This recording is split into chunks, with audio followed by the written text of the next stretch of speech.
제가 몇 차례 말씀을 드렸던 주제와 좀 비슷한데, 보이스피싱이나 비대면 사기에 있어서 사기꾼을 물을 때 내가 입금한 통장의 예금주를 상대로 소송을 해서 돈을 받아내는 그런 절차에 대해서 좀 말씀을 드려볼까 합니다. 요즘 많은 사기 사건들이 상대방이 누군지를 모른다는 거죠. 그러니까 익명 사기라고 해야 될까요? 비대면 사기. 그 이전에 많이 유행했던 것은 보이스피싱. 보이스피싱이 한동안 엄청나게 유행을 했었죠. 그러니까 연락이 와가지고서는 딸인 척 하면서 엄마 내가 지금 다쳤어요. 병원에 가야 돼요.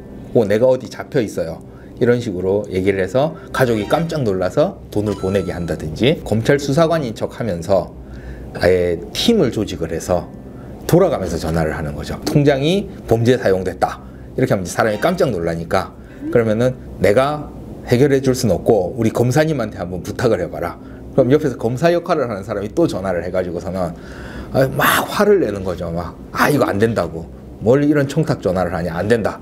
이 시나리오까지 짜가면서 굉장한 연기를 하는데, 그 사기꾼들이 내거는 명목은 정말 다양하고 무궁무진할 수 있는 것이고, 걔들이 그냥 스토리만 짜면 되는 거니까 어쨌거나 간에 거짓말을 하면서 피해자의 돈을 뺏어가는 그런 형태가 되는데요. 그게 이제 보이스피싱이라고 했던 것들은 이제 전화가 걸려와서 모르는 상황에서 거짓말을 하고 그 사람들한테 돈을 보내게 하는 이런 형태이기 때문에 이제 보이스피싱이라는 말을 많이 했었고, 이 보이스피싱에 대해서 이제 경각심이 많이 있고 홍보도 많이 하고 다들 조심해야 된다라고 하니까 여전히 거기 피해자들도 있지만 보이스피싱은 오히려 최근에 좀 줄었다고 그래요. 워낙 사회적으로 얘기를 많이 하고 주의를 주고 TV나 라디오에서도 이런 건 보이스피싱입니다. 절대 알려줘서는 안 됩니다. 이런 걸 하고, 은행에 창구에 가더라도 그런 걸 써붙여 놓고, 저도 이제 제 예금 계좌가 여러 개가 있는데 이 A 계좌에서 A은행 계좌에서 B은행 계좌로 돈을 이체를 했다가 그걸 바로 뽑으려고 하면은 출금이 안 되는 경우도 가끔 있거든요. 그러니까 은행에서도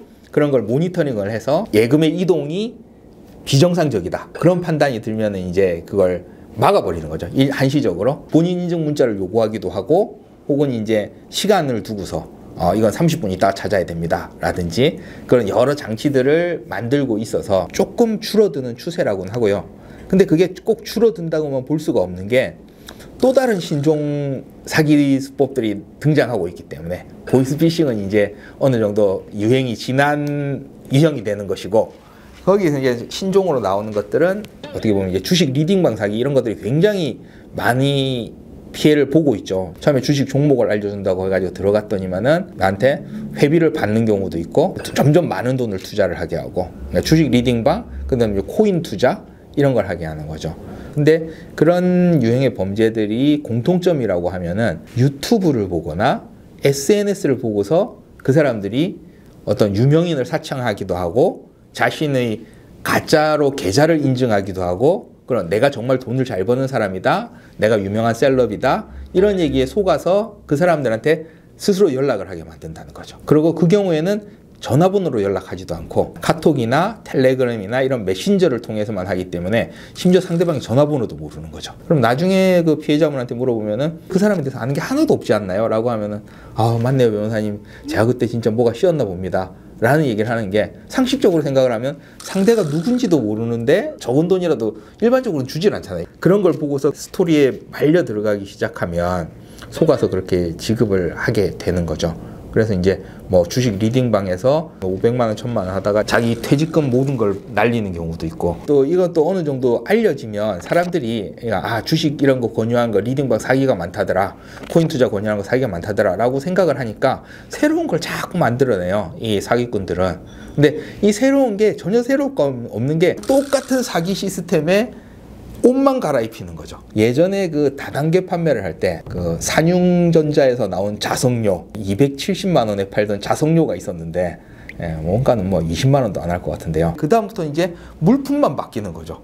자석료를 팔던 걸 화장품을 팔기도 하고, 치약을 팔기도 하고, 비누를 팔기도 하고, 물건이 바뀐다고 해서 사기가 전혀 바뀌는 게 아니거든요. 근데 피해자들이 볼 때 이제 다른 거라고 인식을 하게 되는 거죠. 최근에 이제 또 많이 제가 전화 상담을 받은 경우는 쿠팡 체험단 사기라는 걸 또 많이 받았는데, 쿠팡 체험단이라고 연락이 와서는 쿠팡 체험단에 선정되셨다, 이번에 그래가지고 배송료만 주시면은 선물을 받아보실 수 있다. 내가 체험단에 선정됐으니까 리뷰만 쓰면은 물건을 공짜로 얻을 수 있구나, 좋은 기회라고 생각을 하고 그리고 배송료만 내면 된다는데 라고 해서 처음에 하는 거죠. 근데 이제 하다 보면은 이제 이게 또 쿠팡도 아닌 이거 쿠팡에서는 지금 자리가 안 나서 다른 업체에 합니다 라고 하고서는 그냥 가짜 홈페이지를 하나 만들어 놓은 회사에 그 회사에 가입을 시키고 여기서 이제 또 온갖 핑계를 대면서 이거 배송료가 여기 얼마를 내야 되는데 여기는 지금 들어가시려면은 처음 들어가시면 회비를 내야 된다.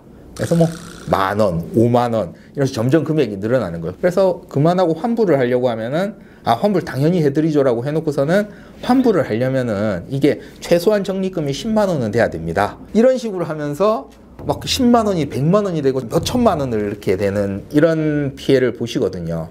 지금 제 얘기를 들으면 그게 말이 되냐, 사람이 어떻게 그걸 속냐 라고 하지만 실제로 그렇게 속는 사람들이 굉장히 많아요. 그러니까 어떻게 보면 사람의 심리를 약한 부분을 굉장히 잘 공격을 하는 게 이 사기꾼들이라서 처음에 5만 원을 넣고 10만 원을 돌려받아야겠다 생각을 하고 그 다음에는 내가 이 10만 원을 돌려받아야 되기 때문에 그 다음 넣는 돈이 가짜일 거라는 생각을 안 하려고 하는 거죠.